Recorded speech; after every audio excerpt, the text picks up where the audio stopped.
What's up, guys? Welcome to the Evergreen Real Estate Podcast. I'm Michael Beasley, and I'm going to be joined here in a minute with my co-host, my friend, my mentor, and my uncle, Jonathan Beasley. We are real estate investors just like you. I invest in real estate on the side of my W-2 job as an assistant nurse manager. Jonathan is a full-time real estate investor, invests in multifamily, and also does flips. And we wanted to start this podcast as a way to add value at scale and to inspire growth in the lives of other real estate investors like you. We believe in faithful stewardship, integrity, honesty, trust, and genuine humility. And all of our guests that we're going to be bringing onto this show are guests that share our values at their core. And with them, we hope to add value to you and to inspire you to grow and to live by the same values. And without further ado, here's the first episode of the Evergreen Real Estate Podcast. I hope you enjoy. Well, Jimmy, I want to say thank you for coming. Thank you for shooting the Evergreen Real Estate Podcast. Well, let me just introduce Jimmy first and foremost. Jimmy owns and operates Showcase Wood Floors. It's a Long Island-based boutique wood floor company. He services Long Island and Manhattan. Clients from every tier, from clients who are purchasing their first home, to corporate accounts, to high-end restaurants, to some of the most expensive real estate on the planet. Jimmy serves all of his clients with the same level of precision and dedication, regardless of the scope of work.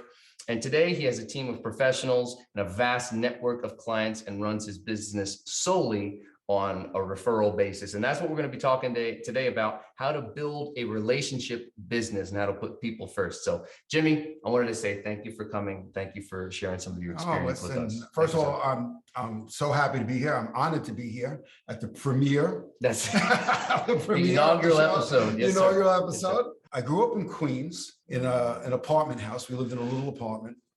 And it was, I guess, a pretty kind of normal environment. The kids would all go out and play. We'd play in the street together and, got along pretty well. So I went out and I said, "Hi, I'm Jimmy." And I got poof right in the face. By about the third or fourth time, it was like, wow, what's going on over here? I was having a really bad time. I was a 12-year-old skinny drink of water. And the kids that were in this group of kids were like 15, As this went on, I began to retreat. So I found myself banging and playing on tabletops and doing things of that, And the next thing you know, I went to my father and I said, "Look, I want to play the drums." My father found a local retired big band drummer. I ended up taking lessons from this guy. He really inspired me to do the best I could. And that was the beginning of a mindset for me. You can carry that into anything in life. If you're willing to work hard at something, if you really want to be good at something, the principles are the same. Here I am now, I'm in the basement practicing the drums, and I put together my first band. That went on, and then I had a group in the early 80s, and it was called Vogue, and we were signed to RCA Records, and it was a great experience. We got to do an album. We had an international record deal, which was great. We got to sell albums all over the world, not that many, but we got to sell them all over the world. And we're doing it, and it was really great for a while. And then kind of, I don't know, I guess I was around 29, and, it may be time for me to do something else. Yeah. So I made a decision that I was going to start a new life. Okay. Now, starting a new life at 29 years old, it's no joke. Yeah. So, I went to my parents' house and I announced the big announcement. I said, I've made a decision and I'm going to start a new life. And my father looked at me and he said, "Really?" He said, "What else can you do but play the drums?" And sometimes in life, I think that you can interpret something as being bad, and later on realizing it was something that was really good. And when my father said that to me, it kind of hurt. But I realize now in retrospect, in essence, what he did is he lit a fire under my rear end. Because when he said that to me, I was determined that I was to prove him wrong. I had a guy who had hired me And he came to me one day, and he said, hey, listen, I got a couple of businesses. One of them is this little floor business. So he kind of said, look, why don't you see what you can do with this? So we went into it, put a lot of energy into it. It got big. And we had 35 guys and 11 trucks. And I started realizing that, this is kind of not really the way I want to approach business. We had a very different approach the way we wanted to do things. And I realized that in order to do what I needed to do, I had to leave. Mm-hmm. It was very tough because I was doing okay financially. I had a nice house, I had a rental house, but in order to start a new business, I knew that I was going to have to take some financial hits. If we got to lose everything to do this and do it right, then that's what we need to do. And that's when I started Showcase with Flooring. And so I'm taking notes here and I'm looking at this story. And if you could see my notes, you'd see, little apartment, moved into the house, and then you're meeting all these kids and everything. You're dealing with rejection. So that's pain, right? And then through that, you get your drum set, you get into the community, and then you're more integrated into the community. And then you're the drum guy, you're Jimmy, you're the kid who plays drums in the rock band. So that's the payoff, right? So pain, then payoff. Then, you fast forward a little bit, you started a band, Vogue, you're getting it, you're doing the thing, you got your record deal, you got your video, but then you're looking around, you're like, man, like everyone's starting to get young and I'm feeling like this isn't what I'm supposed to be doing. Let me go back and but then your dad makes that comment. Pain, but then you go through and you go, hey, I'm going to do the job interview. I'm going to go and go into Wall Street. And I made that one contact, and then you work into next thing you're doing a few different things and that translates, it distills into doing this one thing with this floor guy, so from that pain, what your father said, then you're doing it, the payoff. Then you're like, yeah, listen, I think I should be doing my own thing. And I know you personally, so I have the benefit of knowing that, listen, you started that wood floor business in 1991. I can look at your life now and I'm like, this is the payoff. I'm seeing this pain, payoff, pain, payoff, pain, payoff, right? Right. But that's kind of how it works, is like you go through stuff and you grow, and there's that abrasive sort of process, but shaving off those parts of you that aren't bearing fruit, like that painful process, eventually it does bear fruit. And that's the thing that I see in your life it's inspiring me right now. What were you going to say, Uncle Jonathan? Yeah, I'd like to hear a little bit more, because there was some really good meaty stuff there when you talked about essentially having an improper values match with your, I guess when you were the manager and the guy that owned the company. So again, getting back to Michael's point, there was a pain and then a payoff there. I kind of want to hear about sort of some of those revelations that you had on why you guys weren't a fit. What you discovered. Like, could you identify specifically what was going on that you didn't feel a party to, and kind of like how you got to that point of like, this isn't working and let's take a riskier step? Sure. Well, one of the things that I realized rather quickly was that volume. See, the business that we had was based upon volume. So when you're doing a low profit margin and you're doing volume, it's very hard to control quality because the object is to get a lot of jobs, do them quickly, and generate income by volume. Yep. Now, my personality has always been a little bit obsessive compulsive with things being right and doing things the right way. And to do things the right way takes time and it takes more money. So I realized that, when I left the company, I needed to have a clear vision of where I wanted to go and who I wanted to be in the flooring business. And at that point, I realized that volume was not the answer for me. It would be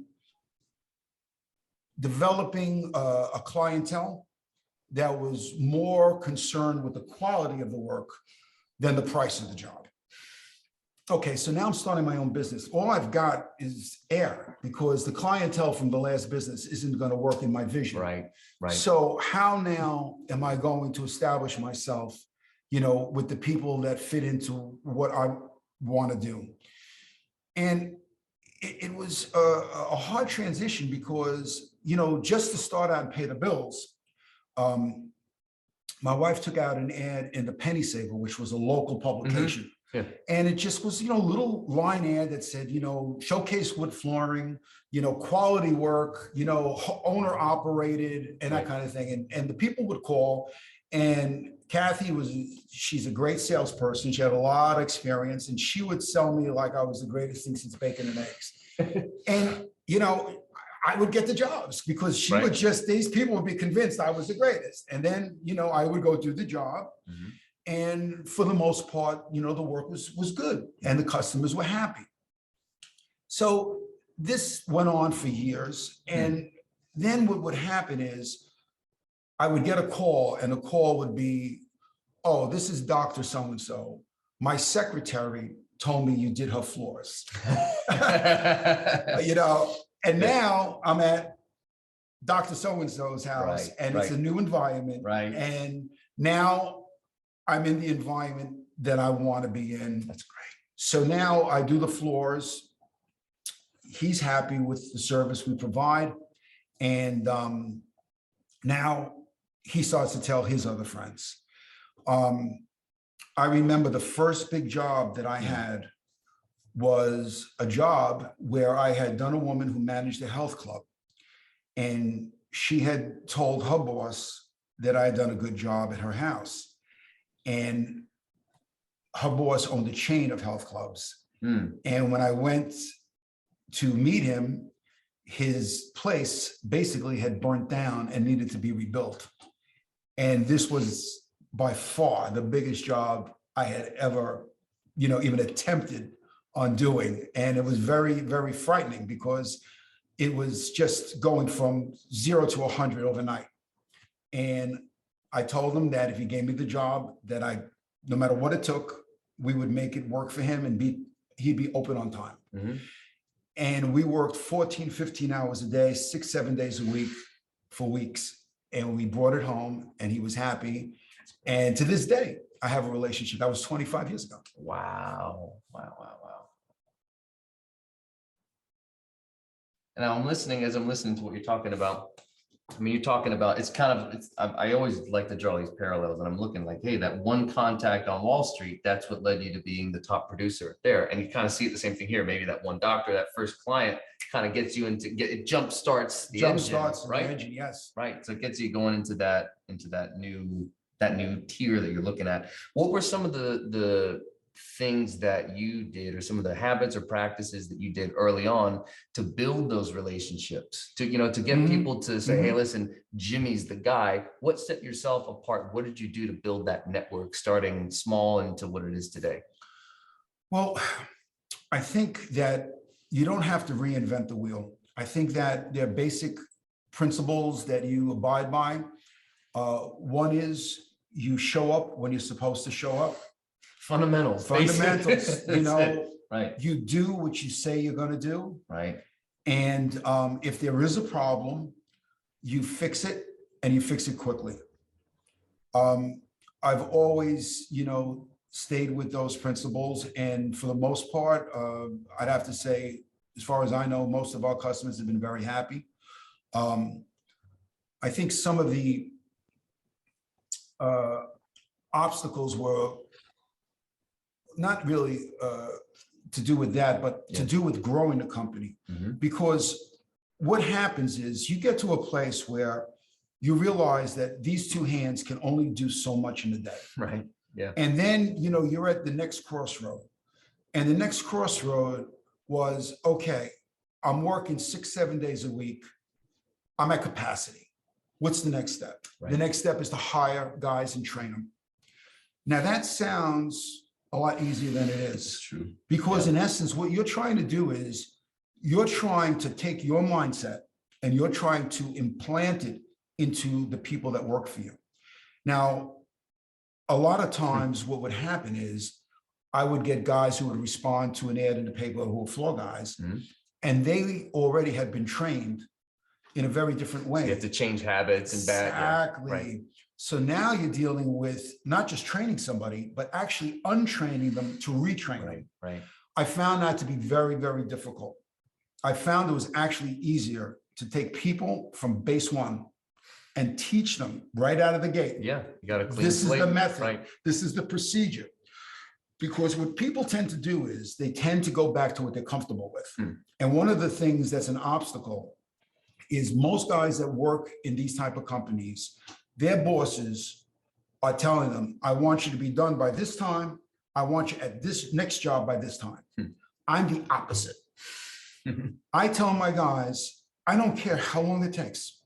I don't care if it takes twice as long as you think it will. Yeah. As long as the job is great, I will never be upset.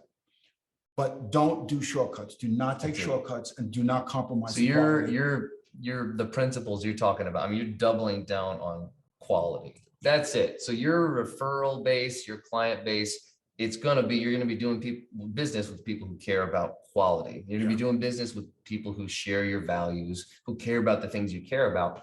And what's cool for you is then you don't have to nitpick and negotiate. Oh, can you do it this a little cheap? It's like, no, listen, this is the product that you're going to get. You're going to get that with me. If you want to get something else, you can go somewhere else, but this is the business that I've established over 30 years. Yeah. This is what we do. Yeah. And I love that, because when you do business with people who share your values, you can build a relationship on that. You have the same perspective, the same worldview. You're not trying to find, okay, how can I get this much out of this person, that person? It's no, like, I value quality. And if you care about quality, you're going to pay the price of admission to get that quality in your home or in your space.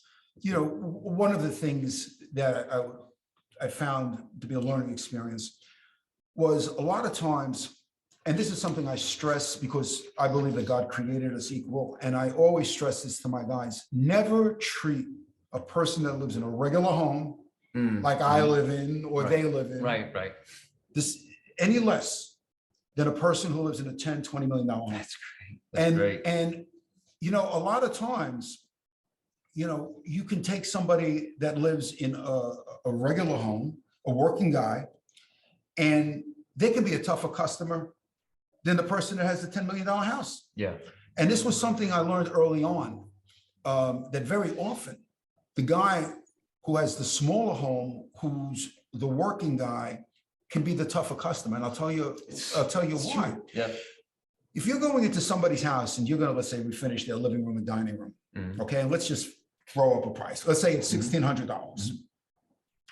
Now, if you go into a guy that has a $10 million house and you do $1,600 worth of work, in relation to the scope of his world, in his finances, you're a peanut. That's a peanut. Right. Okay. Right. But now you're dealing with a guy that has to work 2 weeks to clear $1,600. Right.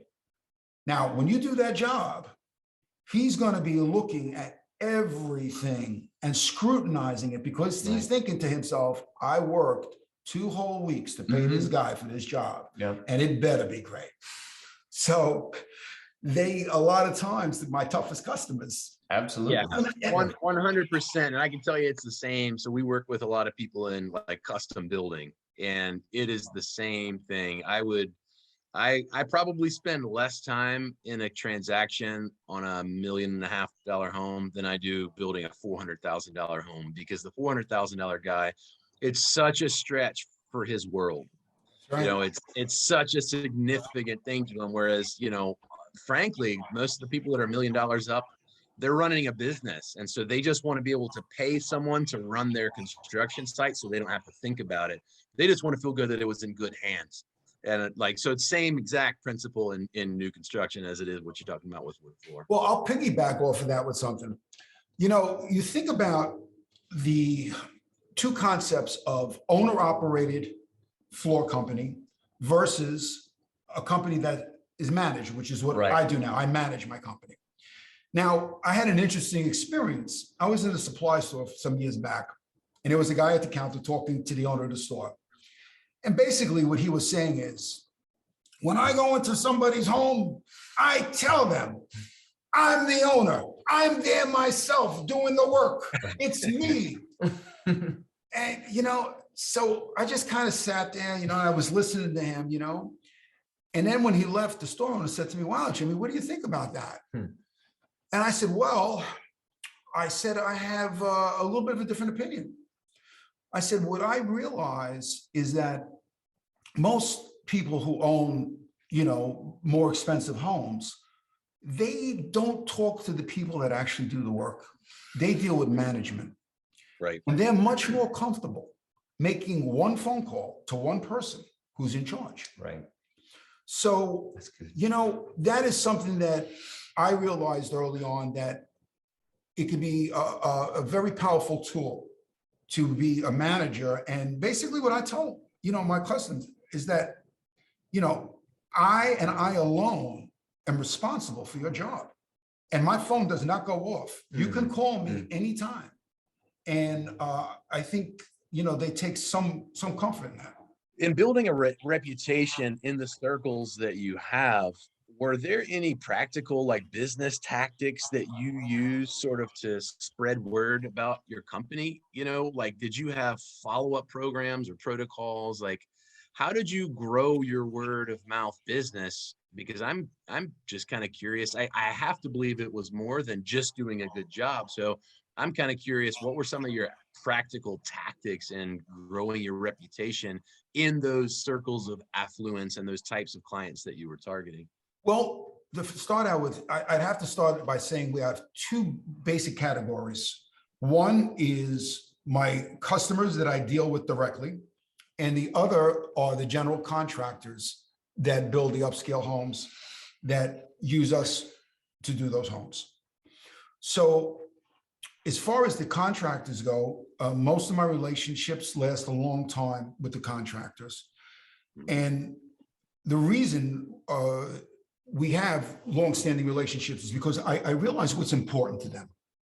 What's important to a guy who's building, a house, any size house, is that number one, you're there when he needs you.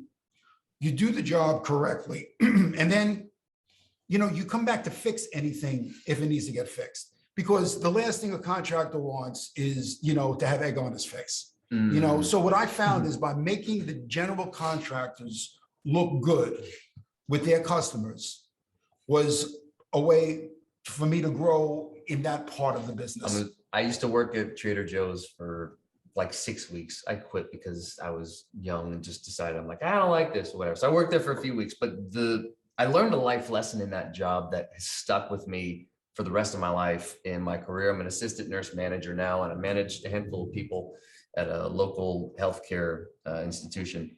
And the thing the manager told me was, always set the next person up for success. If you always set the next person up for success, and then that person sets the next person up for success, everything's more streamlined. Everybody works better. Everyone's happier because, wow, he or she just set me up with that thing, instead of like, this guy always drops the ball. I always have to clean up his mess. It's no, that person set me up and actually went that extra mile. And you're saying that's how you've built networks with general contractors and people who are doing these bigger sort of jobs. You're making them look good. And by doing that, when you help people get what they want, you'll get what you want by proxy. Yeah. And also too, as far as the customers that I deal with directly, you find people, they socialize, they speak with people usually in similar situations as them. So, if you're doing, like an example, last year, I was called in to do a job upstate in Westchester, Purchase, New York. And the lady had heard about me from one of her girlfriends on Long Island. We went up there, we did a big house. When we got done with that job, within 6 months, I did 3 other houses.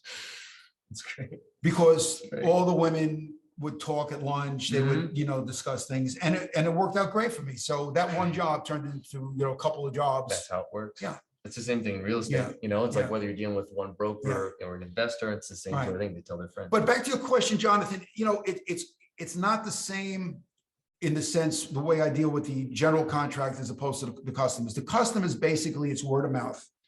The contractors, it's just making sure I do everything they need when they need it done. So that's kind of like the two categories. It's an incredible testament to business fundamentals, because what I'm hearing you say, it's not like you're sending out a postcard follow-up. You're not doing a ton of like active marketing. You're simply saying you understand what's important to the people you're working with. You follow through on that, and that turns into more business and referral business. Yeah. One thing I would say that kind of worked well for me is a lot of the people that I met were people in the arts, people, high profile type people. And interesting enough, and I would be able to sit down and speak with them and not talk about wood floors. That's because you have that kind of worldview of yeah. having it being in these different places. I mean, I'm actually an art head. I mean, Right. left to myself without, Right. my Right. natural thing is, I love film, I love art, so a lot of the people that I've gotten to meet, we've actually developed, rapports. Yeah.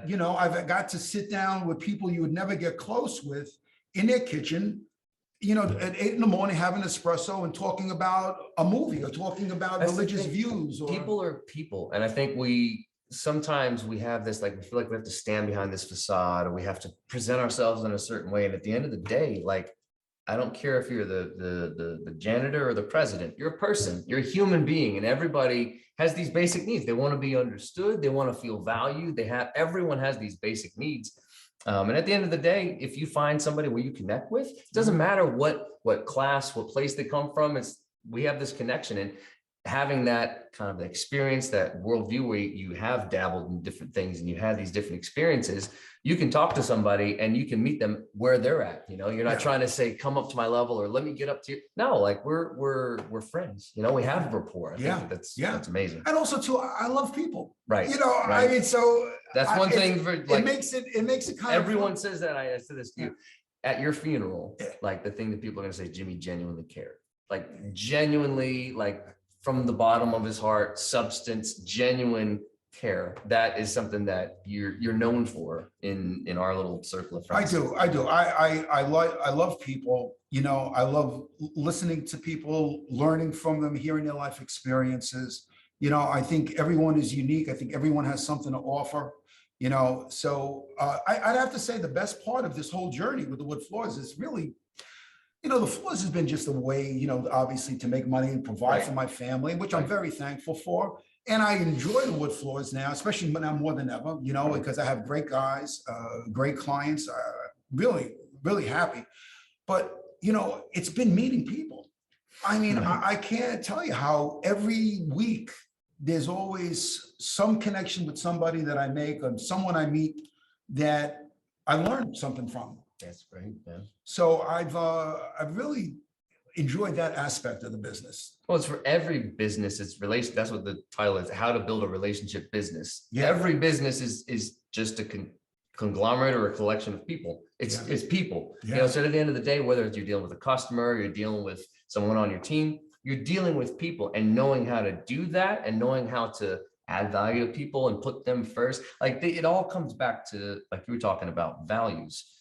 Quality, how you treat people, how you conduct yourself with someone else. Are you going to try and take advantage of somebody, or are you going to be somebody who's putting their needs before your own and actually thinking that? And that's one thing, actually, I wanted to mention.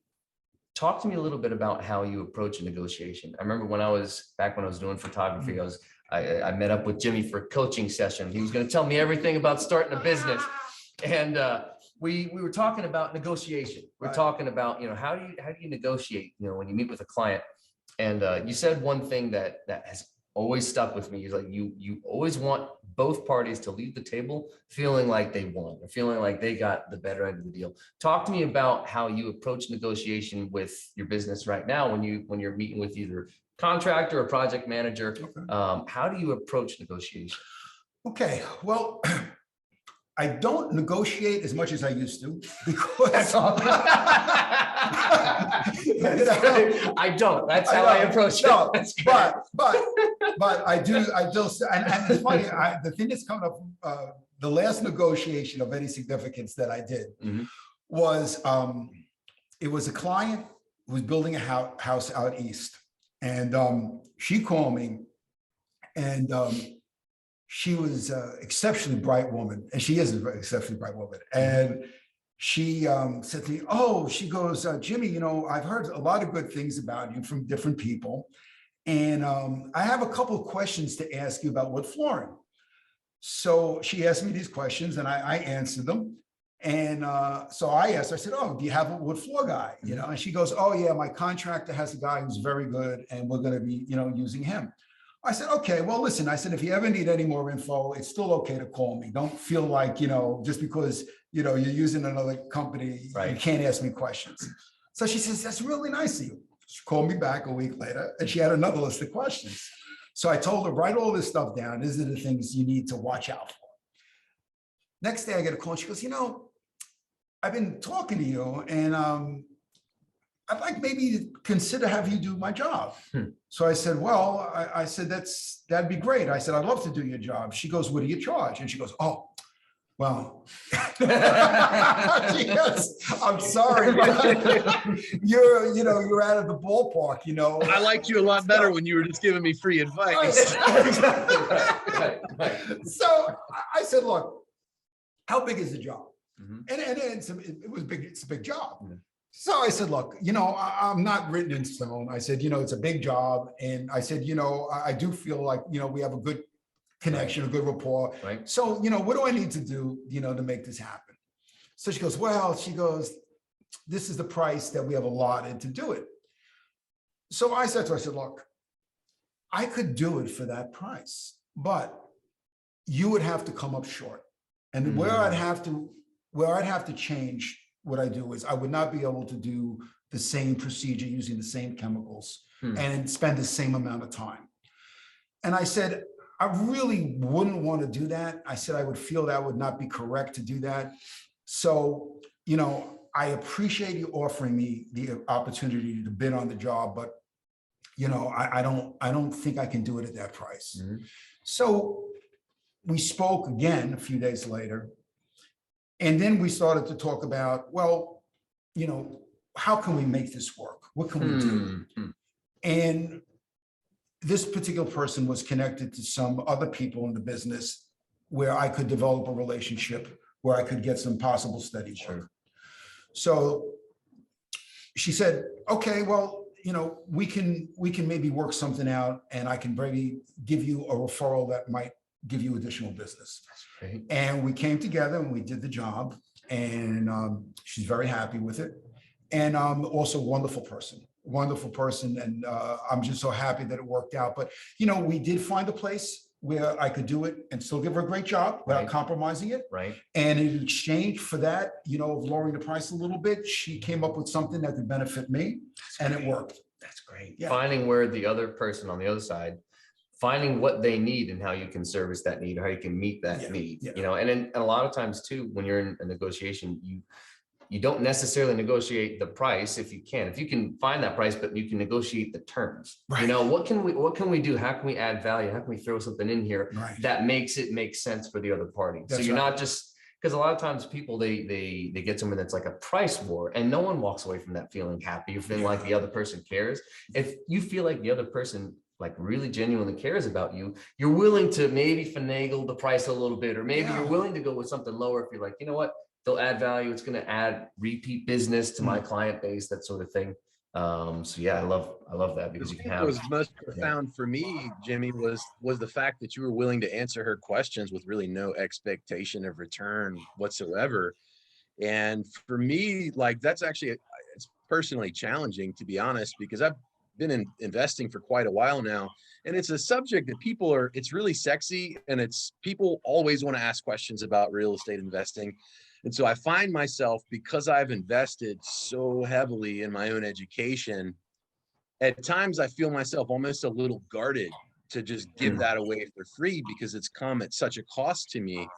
So it's really, actually, I'm taking it as like a personal inspiration and challenge that you were just so willing to share with her your perspective and what you think, and educate her with really, I mean, for you, you didn't even know if you were going to get a job out of it or not. You were just leading with value and giving, and seeing the world and business as sort of a place that there's enough to go around. You don't need to try to, wring her neck to squeeze some dollars or squeeze a job out of those conversations. It's impressive. Thank you. When you were starting your business and you were starting your networking, you're growing the showcase wood floors, what were some of those during the pain season? I'm sure, what were some of the biggest challenges or obstacles you faced to grow and kind of get you from that place of where I'm just getting started, I have a couple of things. What was it that kind of set you on a track to actually grow and expand your business? What were some of the things, the question I'm asking, what were some of the challenges that you faced, the biggest? Well, the first challenge was waking up one day and finding myself actually physically doing wood floors. Because remember, a year or two before that, I was playing, 20, 21 one night as a month in front of crowds, in the rock world. So to go from doing that. So then you're sanding floors, breathing in the sawdust, all chemicals. Being a laborer. Right. It was a very humbling experience. And I'm very thankful that God allowed it, because it really taught me a lot about, this world. It's funny because, if you're an actor or an athlete or a rock star or something, the world gives you a lot of recognition and adulation. But what if you're a great plumber? Right. Does anybody say this guy's a great plumber? Does anybody say this guy's a great foreman? This guy's a great electrician? Right. They're not held up in the same esteem. And I learned that there are people out there that do work every day that are great at what they do. And I admire people, anybody. I don't care if you make hamburgers, if you make great hamburgers, as long as you're doing what you do at the highest level. And these people are out there and they're not getting any recognition at all. They go home at the end of the day, they're exhausted, and nobody's even giving them a thanks, including most of their bosses. Yeah. So I realized early on, that this is not an easy road. And my guys, I never berate them. I never yell. I never say anything that would be demeaning to them or speak to them in a demeaning way. I have such thankfulness that my guys every day show up and go out and work hard and maintain a consistent level of expertise that allows this company to maintain and grow. So, for me, I got to a place where I was working 6-7 days a week, and it was physically impossible to keep going. People would say to me, you're going to have a collapse, you're going to die. Yeah. You cannot work this many hours. Right. So the logical move was, what do I do next? And that is to have people work with me and start taking some of the workload off. And that was not an easy transition. Tell me about that process of bringing people on. How did you, because it's easier said than done, like you're saying. Well, here, perfect example to show you how little I knew when I wanted to start hiring guys. So I put in the ad in the paper, and the first guy that shows up is the guy who's a bodybuilder. And he comes up and he says, I'm looking for work. I can do physical work, as you can see, and I need a job. So I said, okay, come on. So the first day I take him on the job with me. And at about 1 o'clock, I say to my assistant, hey, what happened to that guy? Where is he? He goes, and he points to the backyard, and this guy's laying on a lounge chair and he's exhausted and he's basically wiped out. So I learned really quickly that being able to be good in the gym does not equate to being good physically as a floor guy. Absolutely. Yeah. You start to realize that there's certain physical type, usually it's more slender, shorter build, works much better. So I ended off hiring guys and firing guys and retraining. And then finally, I started to click in and find one guy that's good, another guy that's good. And it just kept going. It took years, and took a lot of different guys coming through the door. But eventually I ended off with the guys I have, which is not a lot of guys, but they're great at what they do.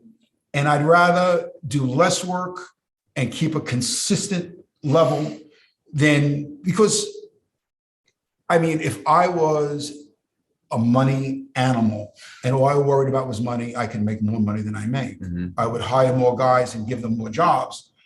I refuse to do that. I'd rather just be happy with what I do and really, be who I am.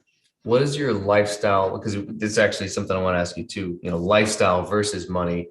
When you wake up on a given week, what does your work day look like these days? I'm sure back then it was 6-7 days a week. You stand on your own floor. What does it look like today? Right now, I get up. I used to get up 5 o'clock for probably maybe 32 years, every day at 5 o'clock, a lot of times 6 days a week. And I would meet the guys in the morning, usually around 7 o'clock. In fact, this is interesting. A lot of people found this to be interesting. I think you're going to like this, Jonathan. What I did when the company was at its largest is when the biggest my company ever got was 11 guys. So I had 11 guys and I had, I think it was, 4 trucks. So every morning we would meet at a coffee shop and I had a table reserved for 11 guys Monday through Saturday. Wow. And the guys would file in and we would sit down and I would buy breakfast. Now, I'm not going to say I was buying ham and eggs for everybody. I was buying, toast and coffee, bagel and coffee. And the reason I did this was because I wanted to be in touch with my men. I wanted to get an idea where they were going. And I also wanted to have the time to spend with them to get into the intricacies of their work for the day. And this allowed me to go from guy to guy, from leader to leader and say, okay, this job here, this is what's important. This job here, this is what is important. Be careful of this, be conscious of that. Right. And I got to the point where I could see a guy come in the morning and walk through the front door. And before he made it to his chair at the table, I knew something was wrong.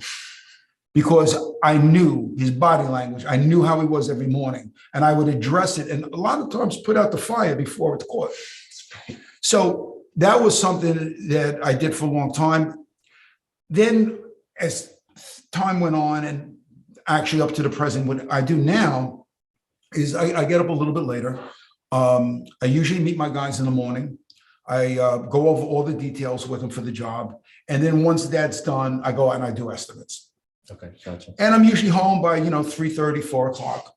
And, it's much better now. Also, I don't have the same energy level that I had, obviously in my 30s, 40s and 50s, even though, but one of the things that I very aware of is being healthy, because I've seen a lot of guys my age and, their body starts to fall apart.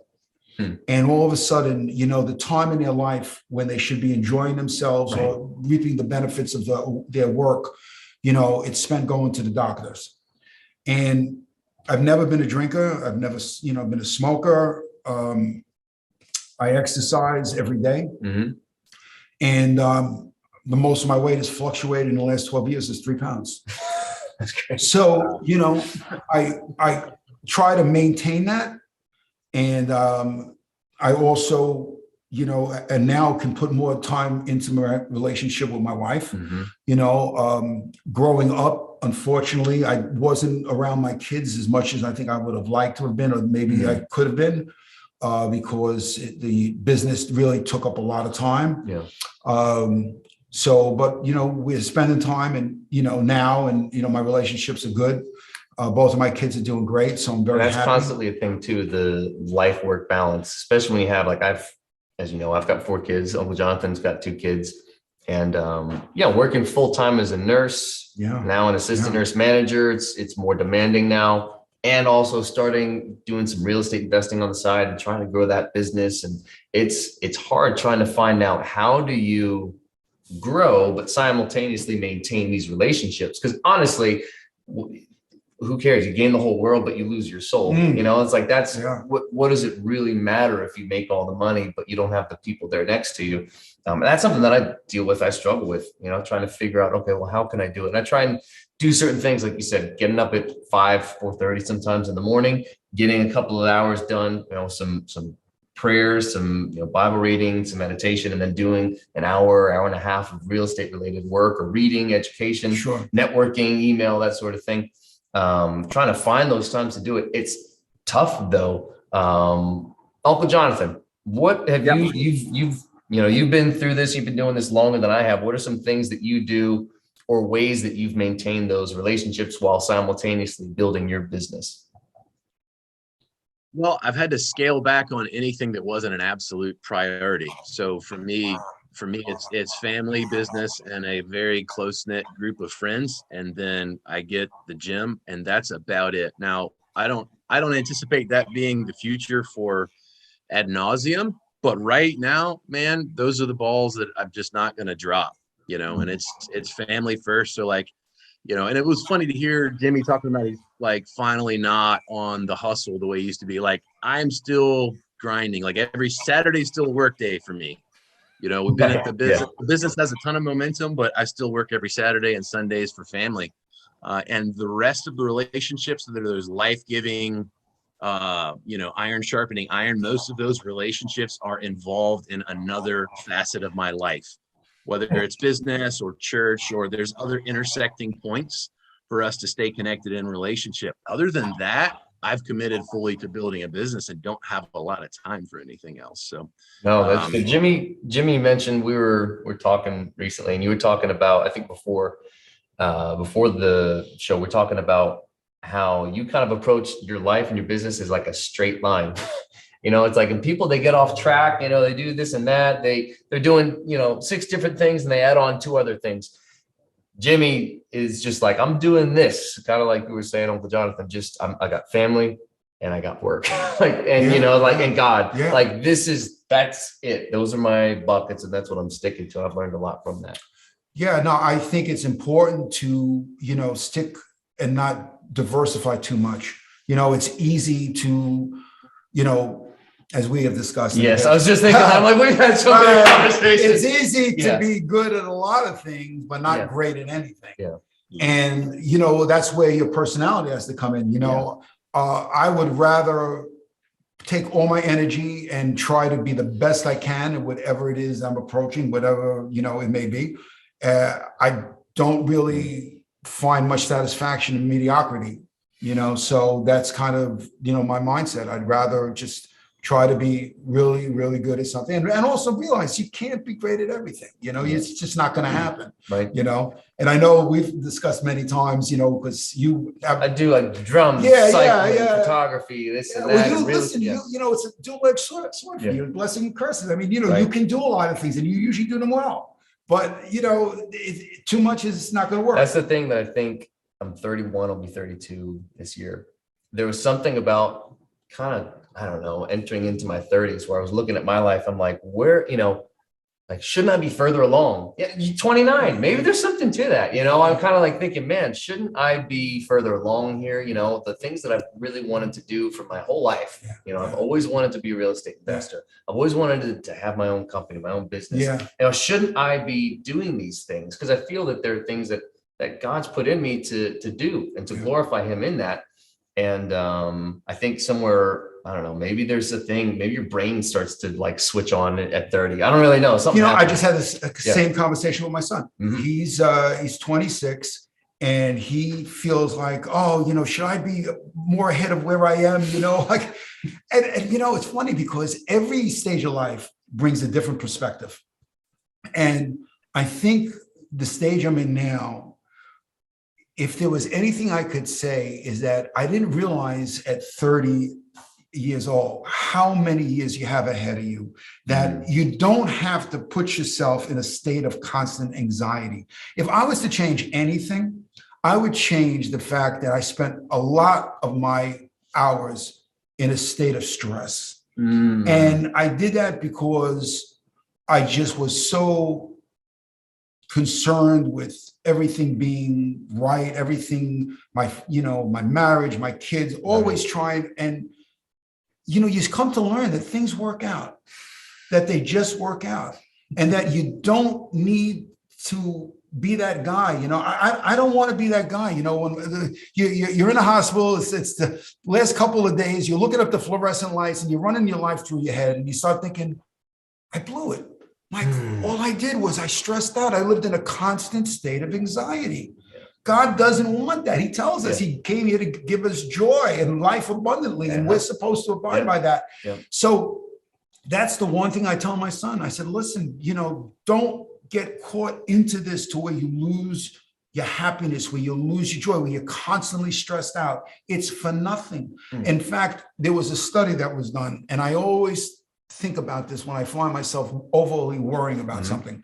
They took 20,000 people and they said to them, write down all the fears that you have. Write them down, the things that you have. They took those people back 10 years later and they said, check off the fears that have actually happened, your worries, things that materialize. Right. Good. Yeah. The percentage was ridiculously low. It's amazing. Okay. And you know, when you think about that, you think about the things you're stressing about. What if that? What if that? Right. Most of that stuff doesn't happen. And so This is gold. yeah. For So a 30-year-old guy who like lives in a constant Yeah. state of, am I doing what I Right. should do? right. So, you know, one of the things I was talking to my son about was like, look, you need to get the balance right. Get it right from the beginning. Go on vacation, go away. You know, yeah, you're going to have stress because unfortunately the equation is stress and money, they usually go together. Yeah, right. Okay. Right. But then I learned another lesson about stress. I had lunch with a guy I hadn't seen in 30 years. And it turned out he became a postman. And when we went out for lunch, I asked him to tell me what he's been doing. And I was shocked to hear the stress level that he felt that he was under. And I looked at him when he was done. I said, listen, I can't believe the way you're describing the stress. I said, if we were playing a game, I think you're the CEO of a major company with the stress you're under, right. you know? And then I realized It's self-imposed. It was self-imposed. He interpreted things that I couldn't even think of being stressful, but in his mind, and he had these incredibly stressful things going on in his life. And I also learned that you can't judge somebody because that's their reality. That's their world. That's a tough one for me. So I have a hard time with that, where I look at, if you're going to, you know, kind of tease that out. If I'm you and looking at the postman, I'm looking at the postman and maybe there are some issues, but I'm looking, I'm like, life's not that bad. You know, you've got your health, your kids are doing okay, you know, like whatever, like someone has it worse. And something that my wife is trying to help me work through is being empathetic to people when they have that. But that's a tough one. That's a tough one. Well, can I tell you the first thing I do every morning? The minute I close the bedroom door, I stop and I thank God for everything. And I walk around in a constant state of thankfulness because I know what it is to live in one room. I know what it is to drive a 15, 20-year-old car that's breaking down. I know what it is to go bankrupt. You know, I know what it is to go from playing in front of a lot of people and getting a lot of adulation to being on my knees and sanding a floor.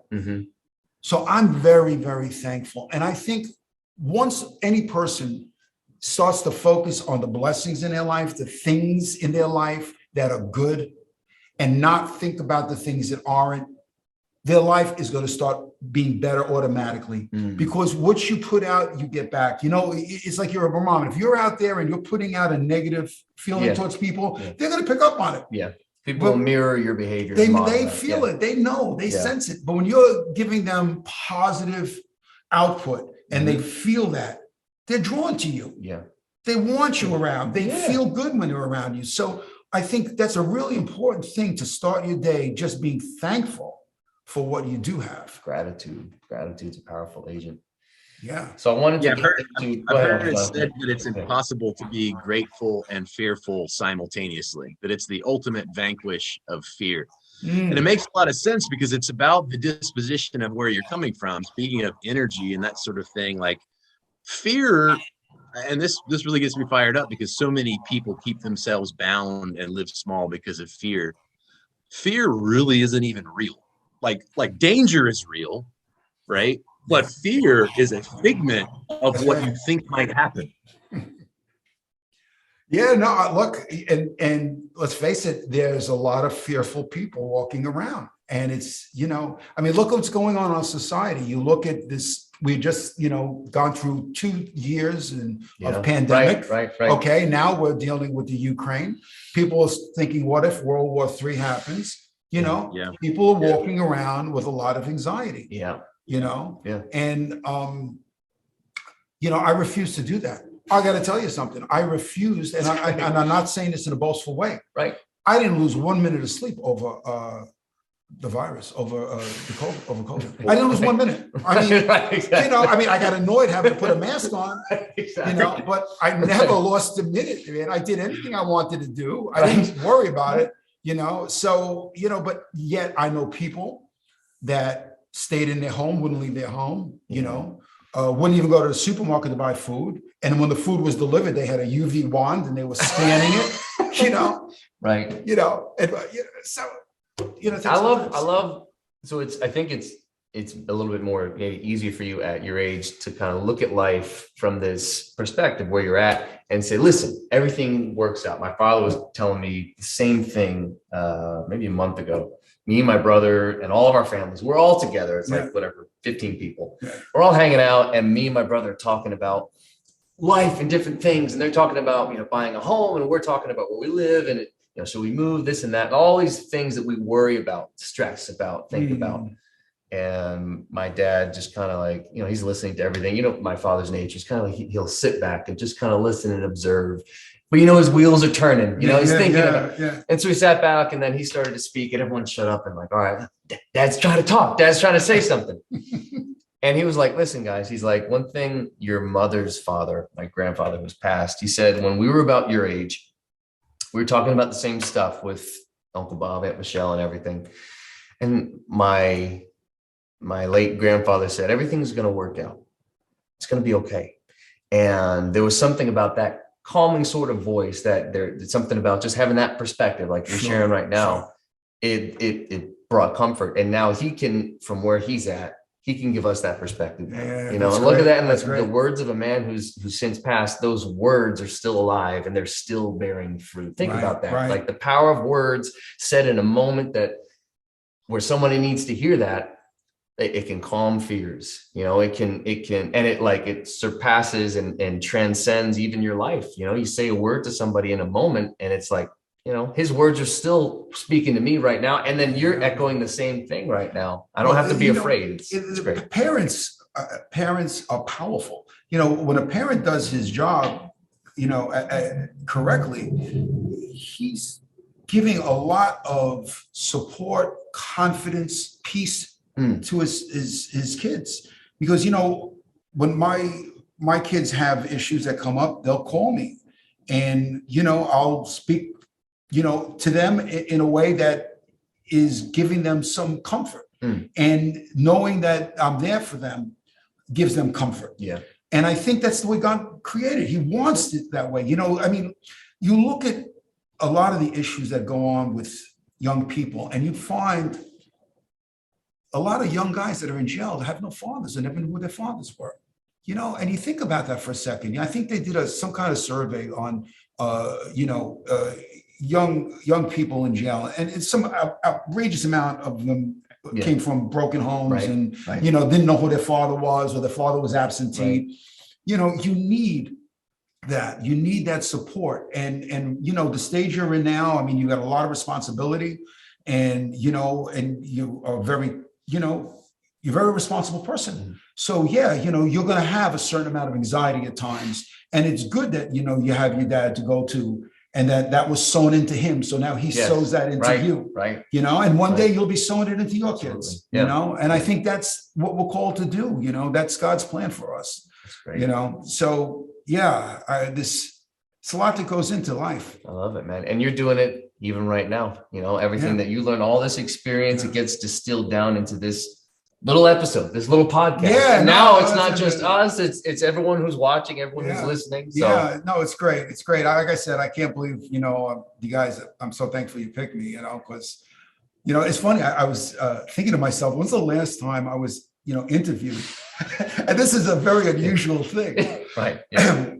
When I was in Vogue, which was the rock band on RCA Records, I got approached to speak at a high school auditorium about what it's like to be an upcoming rock star. That's great. I stood in front. This was so bizarre. I stood in front of a packed auditorium at a high school in Queens, wearing spandex, and answering questions about what it's like. And I got to tell you, I think after I got done, I think most of those kids decided they didn't want to be rock and rollers.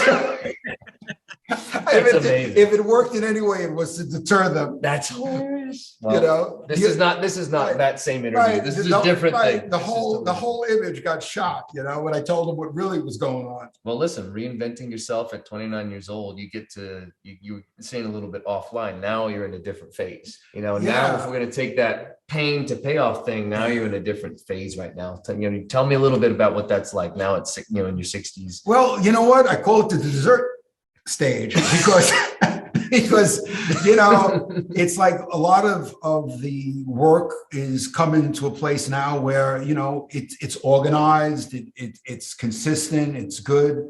Once again, can't say it enough how thankful I am for the guys that I have. That's really, you know, I could never do it without them.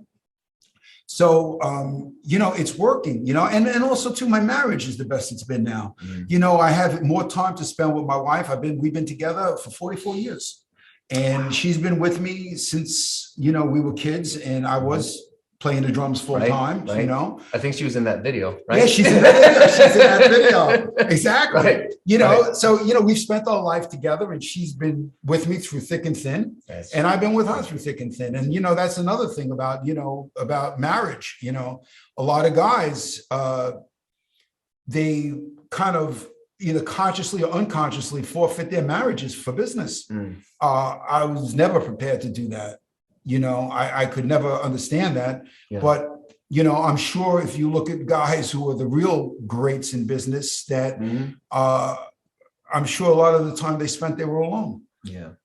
Well, it comes back to, we're talking about relationships too. And, you know, it's like you said, you know, lifestyle versus making a lot of money. You could have sacrificed some relationships to make more money, you know, but you couldn't sleep at night. You couldn't live with yourself if you'd done that. I'm the same sort of way. If I'm going to put my family on the back burner and just focus on business, it's not going to work at all. Well, you know, there's an ad on the radio or TV, something I heard, and it says there's two kinds of businesses, two kinds of business owners. Those where they work for the business, or the other is the business works for them.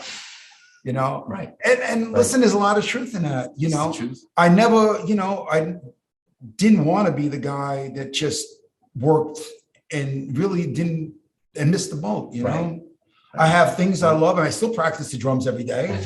I still, you know, I still train on a bike. You know, I'm still doing the things I love to do. You know, and I want to keep doing them. And like I said, it's great now. I do more with my wife than we've ever done before. And I get to, you know, see my kids whenever I want. So it's, you know, it's really good to not get sucked in so deep that all you have, because what I'm seeing happening with other guys my age that are thinking about retiring, which is interesting because I had this conversation with several guys in the construction business. And some of them simply just say, I don't have any hobbies. Like, I don't have anything else I do. Wow. So if I stop working, I don't know what I would do. Wow. And it's a lot more of the guys than I thought. Wow. Yeah, a lot more than I thought. You know, I figured I'd be hearing a lot of guys saying, oh, you know, I play golf, or, you know, I do this or I do that. But they're coming to a place now where they have to face the fact that they don't really have anything else but work. That's crazy. Yeah. I don't have that problem. Yeah, I don't either. I mean, you know, I got a million things. I'm trying to keep it all just focused, you know, and like the notion of not knowing what to do with your time. My wife is like, if we ever retire, if I ever retire, there will be no shortage of things for me to do. Exactly. I think one of the things where guys get caught also too, when they start getting their retirement age, is not only do they not have anything to do, but they're not physically able anymore to do what they want to do. I had a friend of mine retired to North Carolina, and he bought on a golf course because he was telling me while they were building a house, I'm going to be out there, you know, golfing. And by the time he made it to North Carolina, his arthritis, you know, unfortunately, you know, took over his body. And he says he's lucky if he can go out maybe once a week, maybe. You know, so you have to also remember, you know, we don't live forever. Yeah. You know, and our bodies, you know, will eventually give out in some form. And, you know, sometimes you can blow the timing on things. You know, you hold out too long and then all those things you planning on doing, you know, may not happen. That's it. Plans are only one aspect of things. And I like what you said too. You're like health. You know, you can sacrifice all your health in order to gain all this stuff, but at the end of the day, what's it really worth? Yeah, yeah. I mean, what's the expression? We make man makes plans and God laughs. Right, exactly. That's what I was trying to say. What's the thing? It's like whatever. Yeah, I mean, because we make plans, but hey, listen, you think even when you're shaving, is this the last time I'm going to be shaving? Nobody ever thinks this is the last time I'm shaving. They go in the car, So you have to kind of not scare or paranoid. From gratitude, from that place of gratitude. But you just need to remember, that it's balance. It's balance. And I think the art of life, if I was going to say, if there's anything I learned, it's to balance everything. And that's not to say that early on in life that, while you have the energy level and the motivation to do a lot, not to do it, you should do it because that's the right time to do it. But, always to keep in mind, there is always a sense of priorities, Perspective. That's great perspective. Uncle Jonathan, you got anything to add? No, man, I think that was a beautiful way to kind of start bringing it to a close, man. You're right. Life is short, and I've got accused of being in a midlife crisis by not Michael, but a different nephew. But there is a reality, man. This dance has an end, and so in all of our ambitious doings, which I'm sure a lot of the people that are listening are probably go-getters by nature, the reality is this dance does have an end, and we need to stop and smell some roses and remember why in the first place we set out to do these things in business, because nobody's pulling a U-Haul with a hearse, and so that's a good one. That's a good one. That's it. That's good. Be catching up with you, Jimmy. You're a man, like nuggets of wisdom fall off of your lips like crumbs, man. It's so good. Well, real quick before we end, I want to get into this. We're going to try out this little segment here on the show. We're going to call it the Let's Get Personal segment. This is the part of the show where we ask our guests these same 4 questions just to get to know them a little bit better and just get a little bit more insight. And it's not as official. It's a little bit more casual. Now, Jimmy, specifically, this question really applies to you because you're kind of a foodie. I know that about you. All right. So what's your favorite food? Well, I love Italian food.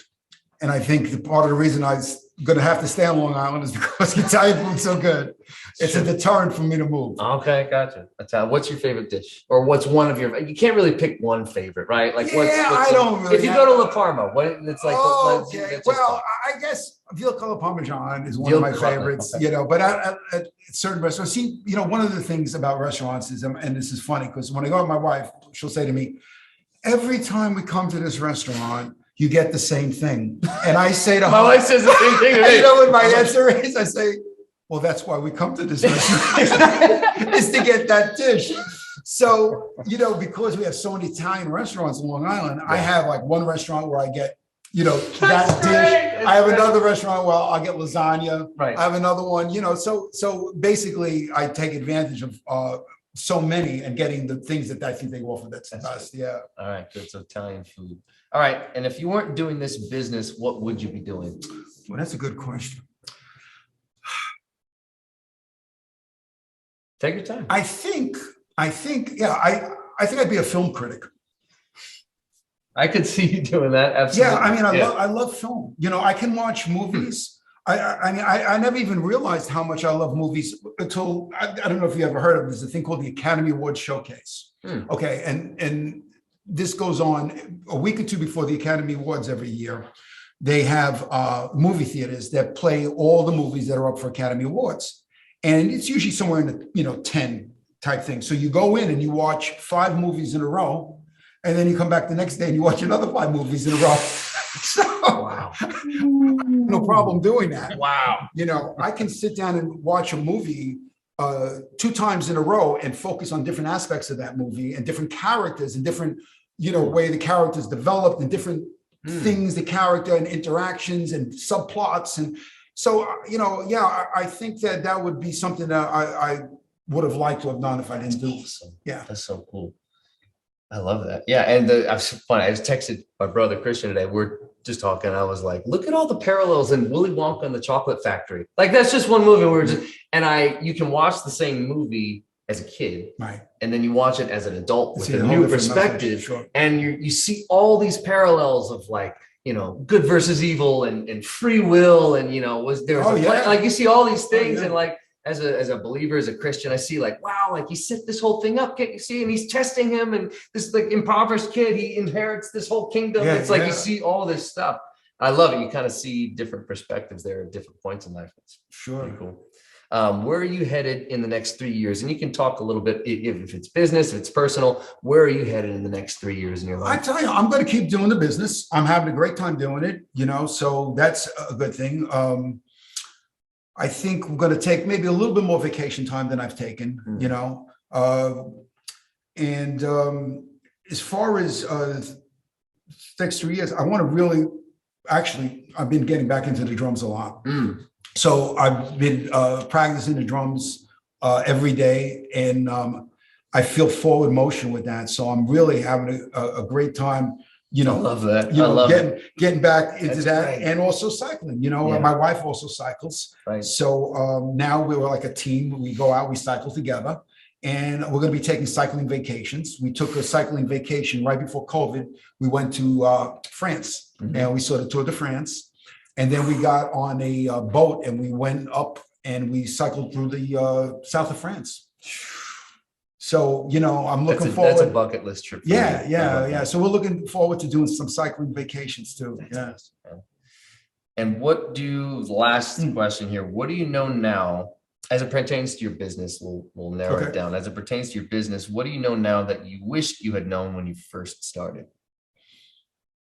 You kind of alluded to things working out, you know. I would have to say that's kind of it. It would be more that things will work out and that I don't need to overly stress, you know, and that's easier said than done. But, you know, I think that would be the biggest difference if I went back in time now. I don't think I would have had as much anxiety and walked around with as much anxiety as I did, you know. I think I would have just been a little bit more calm about things. Hopefully, yeah. It's great. Yeah. That's beautiful. I love it, man.